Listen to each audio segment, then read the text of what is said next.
Good evening. Welcome, welcome. It's nice to see you all. So today I'd like to continue my exploration of these 7 factors of awakening. And there's, not surprisingly, 7 of these 7 factors of awakening. And I've gone through all 7, and I'm doing a little bit more on this last one, equanimity. So there's no requirement to memorize all these lists. Maybe they'll become familiar after you practice for a while, so I don't want it to feel like burdensome. It's, frankly, it's because I'm going to be teaching a class on these 7 factors of awakening. It starts in a couple of weeks. And I just wanted to teach this series to give me an opportunity to think about all these topics and also to share them in the form of a Dharma talk as opposed to a class. So what are these 7 factors of awakening? Mindfulness, investigation, energy, and joy are the first 4. I'll just say mindfulness is just being aware of what's happening. And then there's these 3 energizing factors: investigation, energy, and joy. Kind of like bring the energy up. And then there's 3 tranquilizing, calming factors that bring the energy down. Those are tranquility, concentration, and equanimity. And even like if you've never heard any Buddhist teaching whatsoever, you would just recognize, oh yeah, energy and joy is a little bit more bubbly, and investigation feels like something that you do, as opposed to tranquility, concentration, equanimity. And so I'd like to kind of like flesh out a little bit more just talking about equanimity. And as I mentioned last week, this wasn't a word that was in my vocabulary until I kind of like encountered Buddhist teachings and teachers. And with this kind of beginning equa, I figured it had something to do with equal. But equanimity turns out to be a really rich word. And there's so many ways we can think about it, look at it, understand it, practice with it. And for me, this is something that I appreciate so much about the Buddhist teachings, is that there's such a depth and a breadth and a richness there. No matter how many times I come back and maybe teach the same thing or study, and I do a little bit of translating and kind of like look at some of these, really the early teachings, I'm always finding something new. Like, oh yeah, this is related to that. Either another teaching or like, oh right, this is that experience that I've had. I wouldn't have put it in this language, but now I understand it differently. And so I kind of hope to maybe share with all of you some of my appreciation of the richness of what's available. And of course, for me, and I'm imagining for many of you too, this is in contrast to some dogmatic view, like this is the way that it is. And I have encountered teachers that have this kind of fundamentalist, dogmatic view, and I don't know, it just makes me feel uncomfortable. So instead, I'd like to encourage kind of like a spirit of inquiry or engagement, as opposed to, okay, this is just some list I'm supposed to memorize. But maybe it's a way you might see that it makes sense to you and is helpful for in your life and in your practice. Okay, so equanimity. Kind of a way that I'd like to think about it and practice with it is this recognition that it's has a number of different qualities, including that it's a steadiness of the mind and the heart.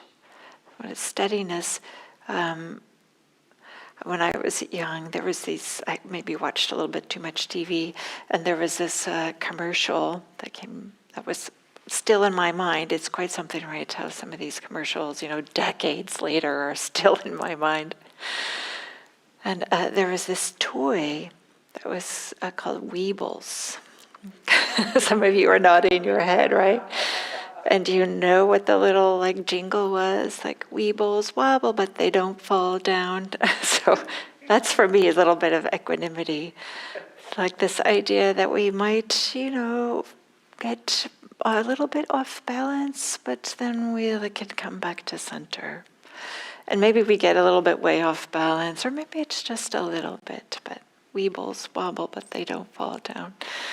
I never had any of these weebles, but, I saw enough of those commercials, I understood the premise of them. So the steadiness that is there, maybe there's a little bit of wobbliness, which maybe brings me to another point about equanimity, is that it's not an on-off switch. It's not a binary, you have it or you don't have it. Maybe sometimes you get way off balance. Maybe the wobble is pretty far before you come back to a sense of balance, or maybe there's just a little bit. But whatever it might be, it's pointing to this idea of not falling down, or if you do falling down, finding your way back. So it has this steadiness with, maybe I might say, this inner balance. And I'm using this weebles example, but another way is, I think it's called a keel on the bottom of a sailboat, this really long bit that helps the sailboat not tip over when there's winds. So it's like maybe having a keel. But it's not only this kind of like stability, this steadiness, this balance, but equanimity also has this quality of seeing the bigger picture. And that's part of why it doesn't get off balance, is because it understands like a number of things what the bigger picture is. One of it is like, oh, of course it's this way. Of course I'm late because I left a little bit late and I forgot it was commute hour and I had to stop and get gas in my car.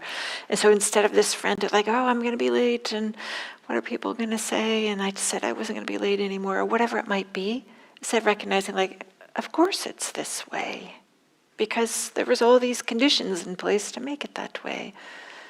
Of course I don't feel well because I got some really difficult news and I ate junk food because I wasn't feeling well and I didn't sleep so well last night. So of course right now I'm feeling a little out of sorts, and maybe that's why we were short with our coworker or our partner or whatever.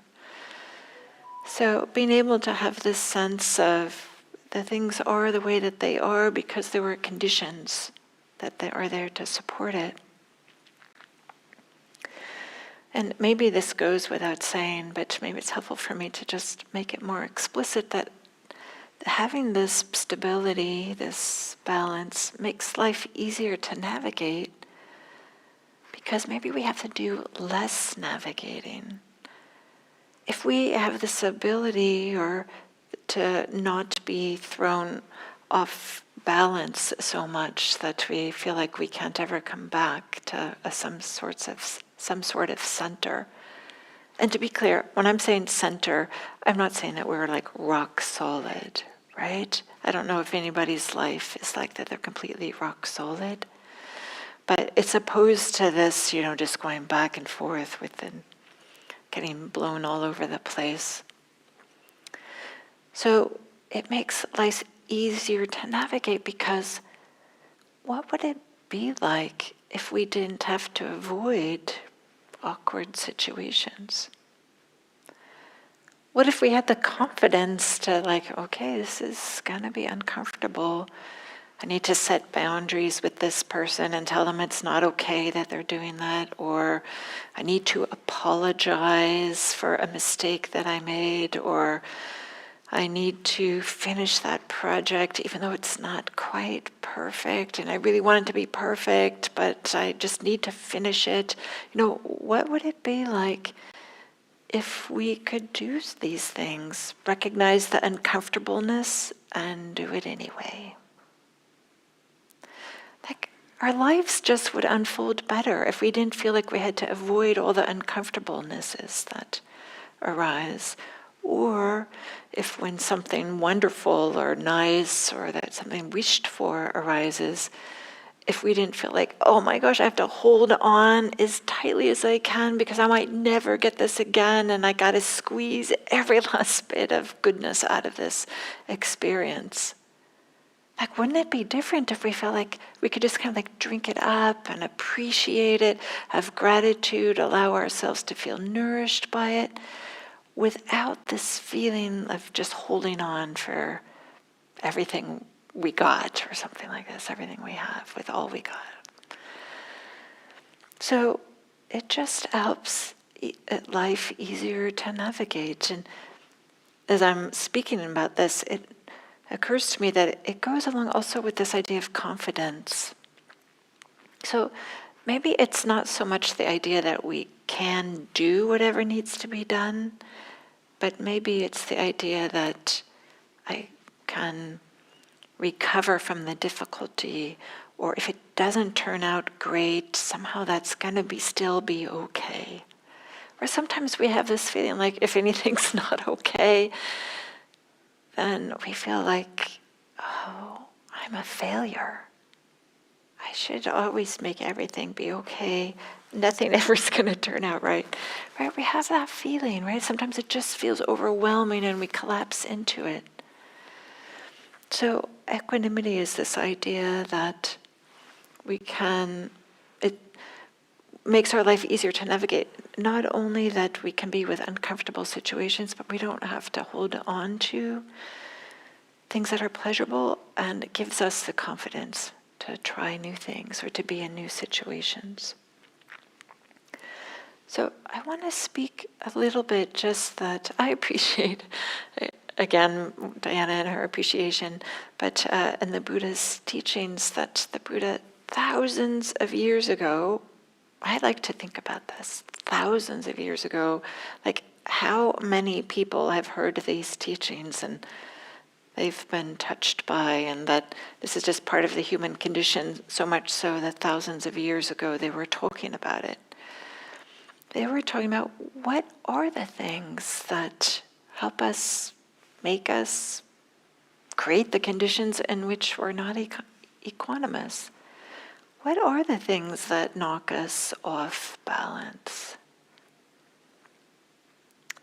And probably you wouldn't be surprised if I said it was a list of things. And it's often called, it's 8, but it's 4 pairs. And recently I discovered like a new translation, kind of like a new understanding of what these 4 pairs are. And I really like this new set, these new set of 4 pairs of like that, I guess we could call a new translation, because it's a little bit in more kind of modern language that we might use in everyday parlance, and that you can find lots of books of like how to work with these things, and probably untold talks or something about this. So, but before I say what these 4 pairs are, maybe I just want to emphasize that there is no human that is exempt from experiencing these. No human. Like the Buddha, right? He experienced these things. And so, I don't know, just that alone, recognizing that this is part of our inheritance as humans, this is what it means to be human, is to have these experiences. And the reason why they are in pairs is this idea that you can't have one without the other. As soon as you say, well, something's on the left-hand side, then of course there's something that has to be on the right-hand side, right? As soon as we start defining left, then there's right gets defined too. As soon as we start saying, oh, that one's tall, then we have to say that compared to the other one, that's not as tall, that's shorter. So as soon as we start kind of like dividing up the world in one way, just conceptually, then we're also saying it's the other way. Something's good, then something else is bad. If we're equanimous, the opposite of equanimous is out of balance. suffering, these types of things. So that's a reason why they come in pairs, is because as soon as you say that you want something, then by definition that means you don't want other things. Of course, right? Of course, this is how the world works. So maybe again, before I kind of like say what these pairs are, is that it's about, equanimity is not about getting our life perfect.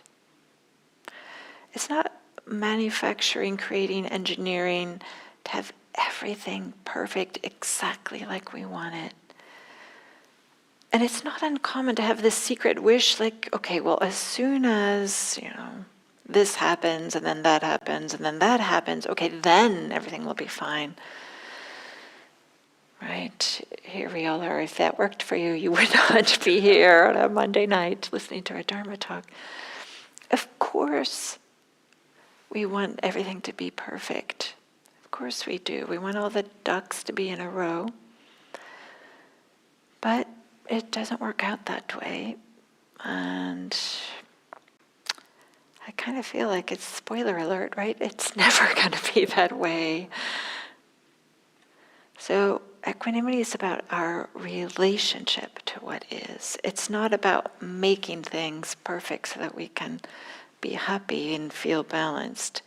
It's about our relationship, like even though things are not the way that we want, can we still feel in balance? Can we still have some steadiness? I think this is worth repeating. It's about our relationship to them. Sometimes the Buddhist teachings, right, there's like, we have this arrow, that's things that are unfortunate, get stabbed in. And then there's the second arrow, is like this, sometimes we talk about how wanting things to be different, or this aversion, or holding on to it so tightly, or whatever it might be.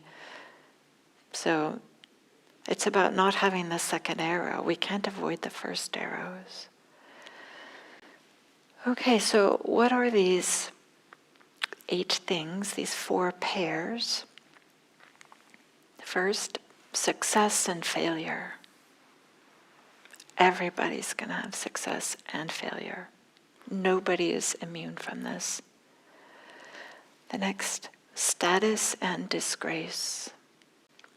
Or sometimes we talk about like reputation, sometimes your reputation is up or down. And I think like in this age of social media, I think this is getting really heightened. Approval and disapproval. This is going to happen in our lives. Of course it is. Maybe we're even doing this to others, like, okay, well, I approve this, but I don't approve that, right? And then the last, ease and unease. There's going to be times when we feel comfortable and times when we don't feel comfortable. It's the way it is. So how can we cultivate equanimity? How can we, recognizing that these 8 worldly winds, as they're often called, this recognition that these are winds that just blow. We don't get to control them. They just blow one way, one direction or the other. Recognizing that, how can we stay balanced? How can we do this equanimity thing?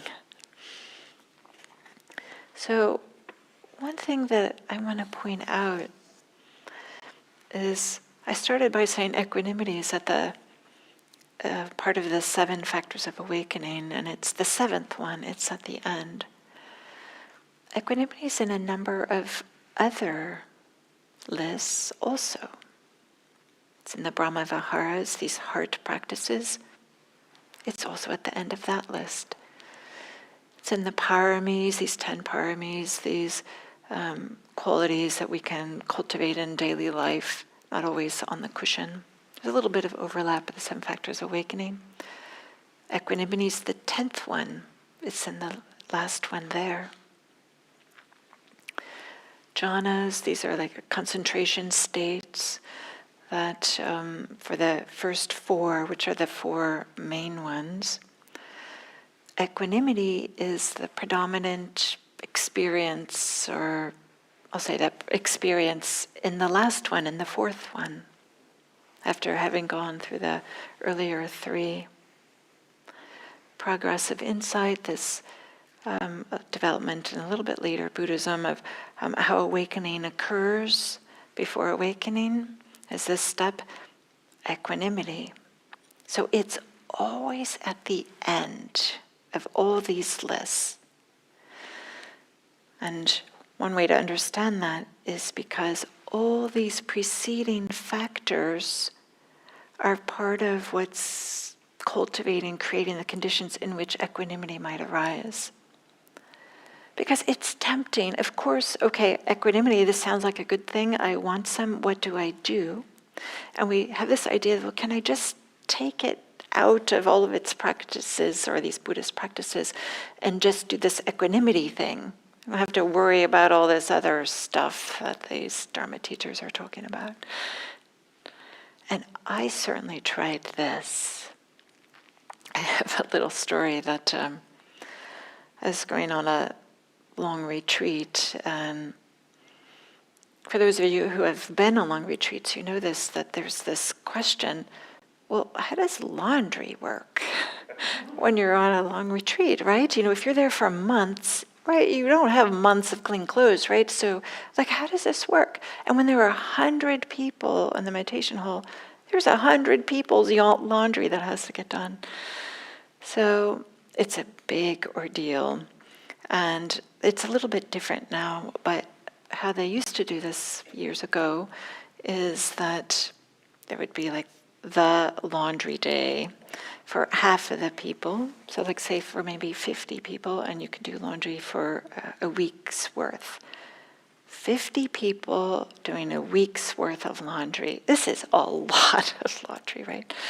And it was somebody's job. They just had washing machines and dryers, and for a whole day, like this was just, they just would run nonstop.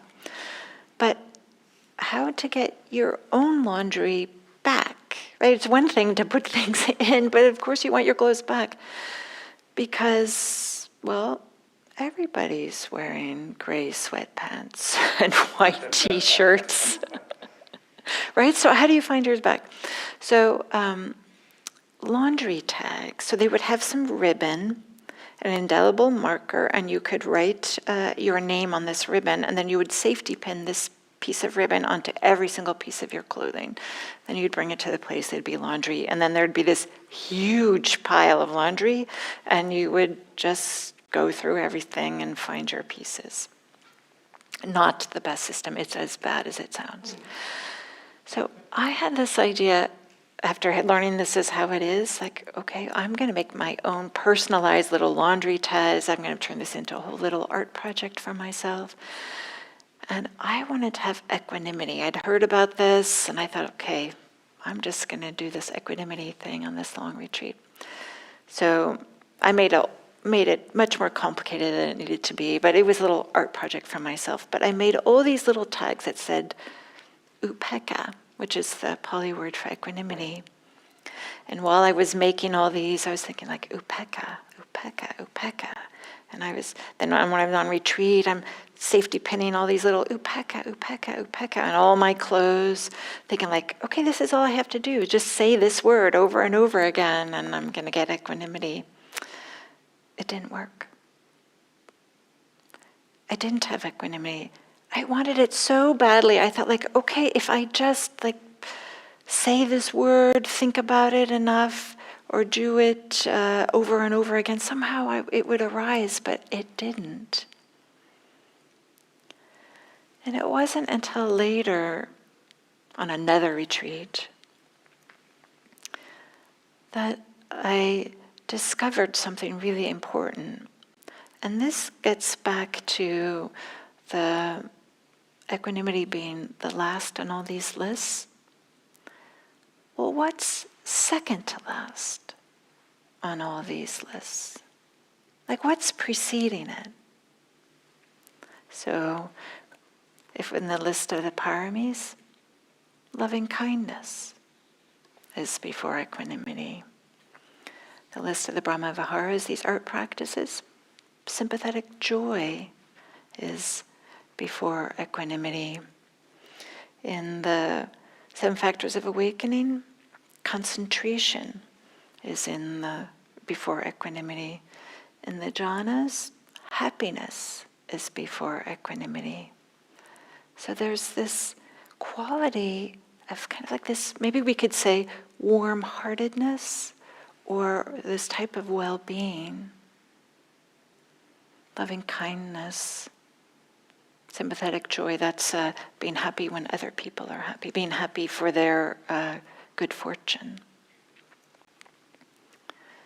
Or concentration, I talked about concentration before, also has this quality of well-being.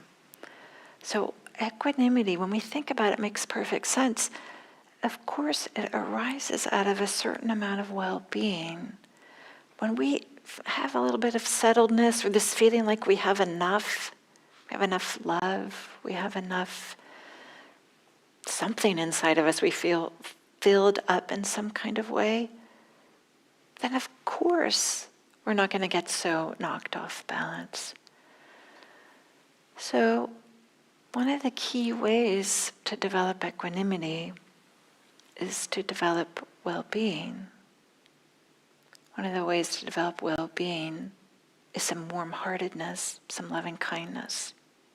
It's not the only way, and next week I'll talk about other ways, but I think sometimes this is neglected when we think about equanimity. It sounds like I don't know, it can feel a little bit cold-hearted or indifferent, but it's really about this warm-heartedness and seeing the big picture with a little bit of care that allows us to, maybe there's a little bit of wobbling, but coming back to balance. You might say, okay, Diana, that sounds nice, but how do we cultivate the warm-heartedness or this well-being? Well, of course, there's a list. But I'm not going to go through a list. I'm going to just talk about a few things here. One is just inclining the mind towards warm-heartedness or well-being. So there's a number of ways to do this. In daily life, on the cushion, off the cushion, it doesn't matter. But one is just notice when it's arising naturally in your experience. Just notice when you get that email that has from your friend, and they say, hey, do you want to go to lunch? And you feel like, oh yeah, actually I do. And that little bit of uplift that happens. Or when you get home and your dog is like wagging its tail, it's so happy to see you, and that little kind of like uplift that happens. Or when you are with a good friend and you just feel happy to be with them, or whatever it is you're sharing. Maybe they're having difficulties and you're happy to be able to support them. Maybe there's your partner brings you a cup of tea, a cup of coffee. These lots of mundane things. I'm hoping that these are in your life. It's true that there are times in our life when we feel like they're not there. I don't want to make it sound like everybody has these all the time. But I want to encourage that when it is there, can we just recognize, oh, here's that little uplift.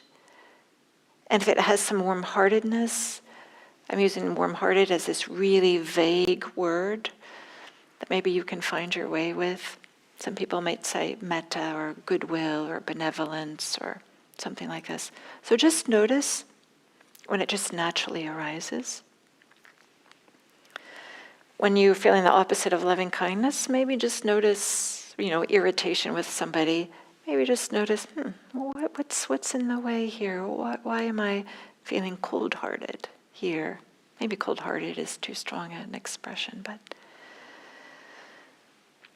And so that's one, just to notice when it's naturally there. And so when our minds start to notice it and tune into it, notice the pleasantness of it. It just makes it more likely the mind will do that again without our having to try it, to do anything special.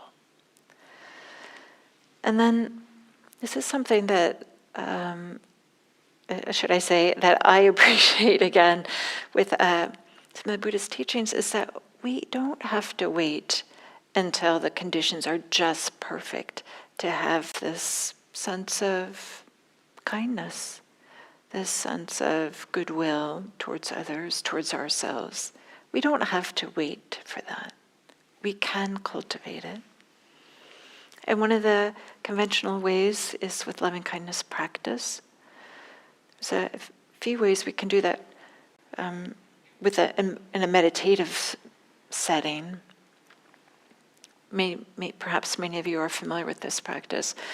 This often begins with wherever it's easy, whomever it's just easy for you to feel some warmth towards, to start there.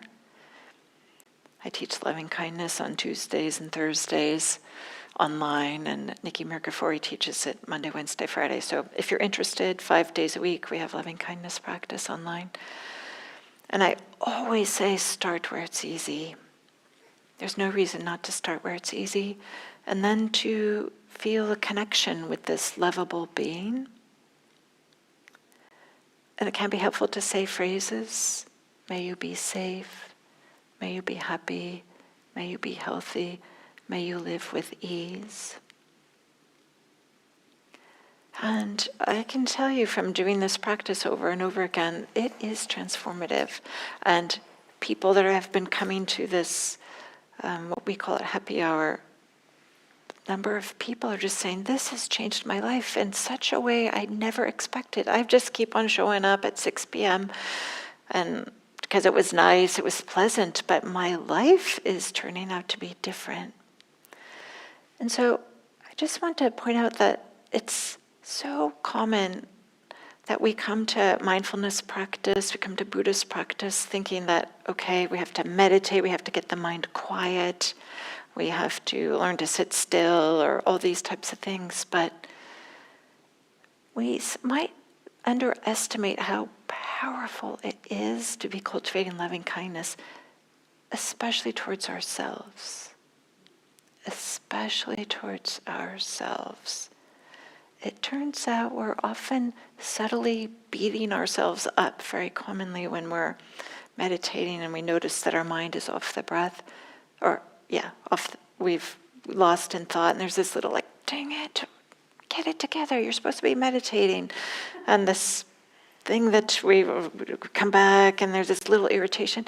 Well, we're kind of cultivating a little bit of aversion or this little, like not appreciating ourselves.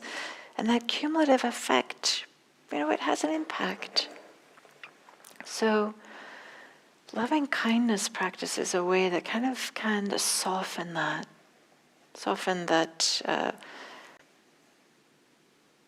inner critic that can arise when we're doing this practice. So maybe I'll just mention one more thing before I open it up to some Q&A.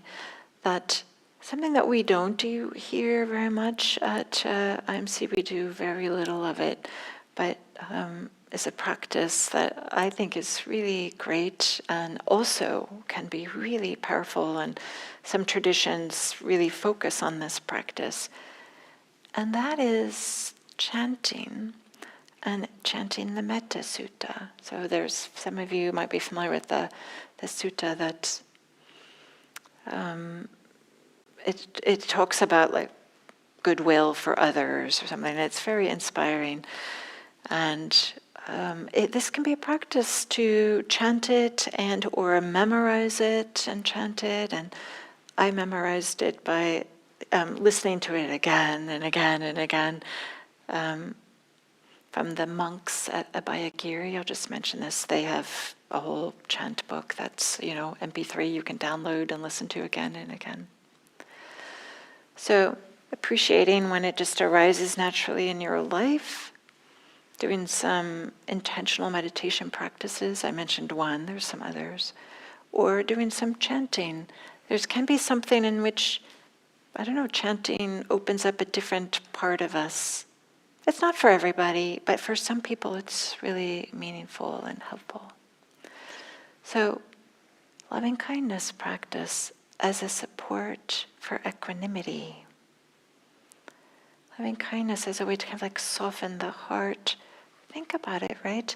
That when we feel kind of like this sense of love, sense of care, then there's a sense of stability that goes with it. And there's like this increased capacity to be with whatever is difficult. So next week I'll talk about some other practices that we can do, but I would just like to offer this as well as loving kindness practices as a support for equanimity. Okay, so with that, I'd like to open it up to some Q&A if there are any questions.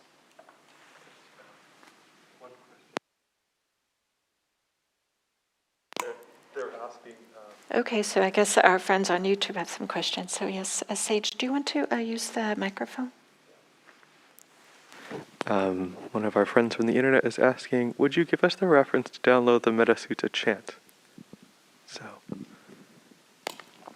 That's a good question, the Metasutta chant. I recommend going to abhayagiri.org. ABHAYAGIRI. If I can write it down on a piece of paper, if anybody wants, who's here and wants to come back and listen to it. If you're at home, I'll say it one more time. ABHAYAGIRI, Abhayagiri. And they are a monastery that's up near Reading, and this is part of their regular chanting. They have a whole chant book, and they have it in English and in Pali, and you can hear them chanting it both in English and Pali. And part of the reason why I'm recommending that one is because sometimes retreats at IRC, we do chant that, and we chant it in the same style that they do. So if you learn it from them, then you'll be able to use it at IRC. And was there another one? Or nope? Nope. Say nice things. Okay, just say nice things. Okay, well that's nice. Does anybody else have a question or a spectator?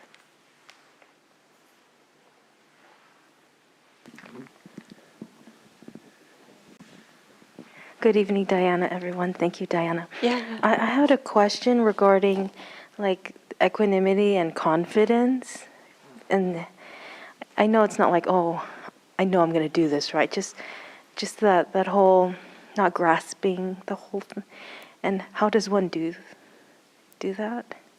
If that makes sense. So the relationship between equanimity and faith and not grasping. Yes. Yes, of course, right? This is what we all want, absolutely. Loving kindness practice. This is like something that we can practice with. This is something we can do, and it does make a difference. I am not saying it's always easy, and I am not saying it's fast, but this is something that can really make a difference. And then next week I'll talk about some more, what we might say, wisdom practices. But I'm calling it like a heart practice. And I cannot emphasize this enough, this idea of doing loving kindness practice where it's easy to really spend time there. Because what's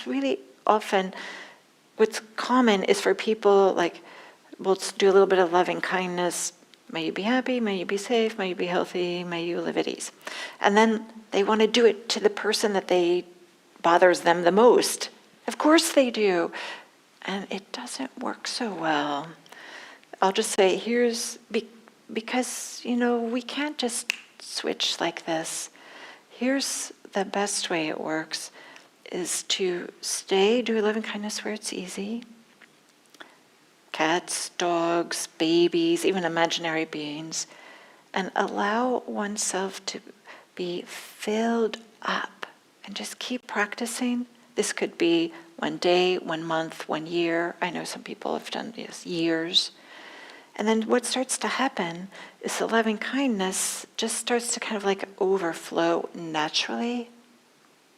If you practice it, instead of it being like a tool that I got to fix this problem, instead if you use it as a way to kind of just roll around in it, swim in this loving kindness, breathe it, it just starts to you get filled up, and then it just automatically flows out, and then it automatically just starts to touch all your relationships, including the difficult people and that are making our lives miserable.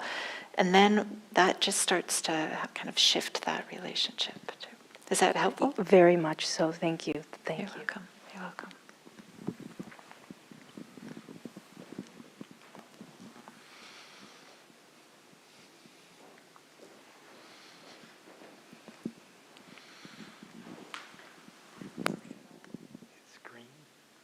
I can just talk.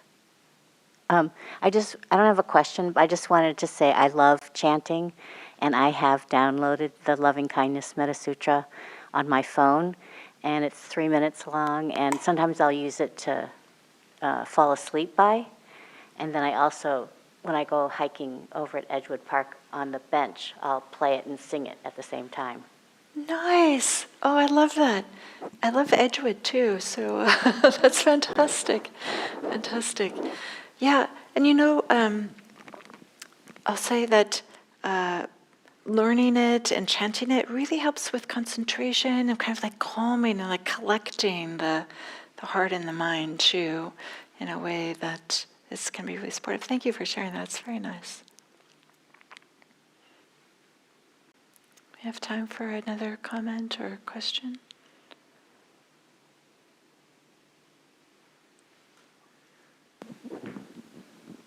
All right. Hi. Thank you so much. When you were speaking about the equanimity and saying we don't necessarily, we can't grasp the larger picture. I was saying that equanimity is about seeing the bigger picture. Thank you. Seeing the bigger picture. And so I'm a little confused by that, just in the sense of we don't know what part this plays in the larger scheme of things, or Yeah, this is that, because you were talking about the things that came before also, and I was confused about like, Yeah. what preceded this episode seems different than my understanding of like, oh, we don't see the whole picture. Thank you, Does that make thank you. sense? Yeah, this is I didn't really talk about that very much, and so thank you for kind of pointing out that this could be expanded a little bit. So what does it mean to like see the bigger picture?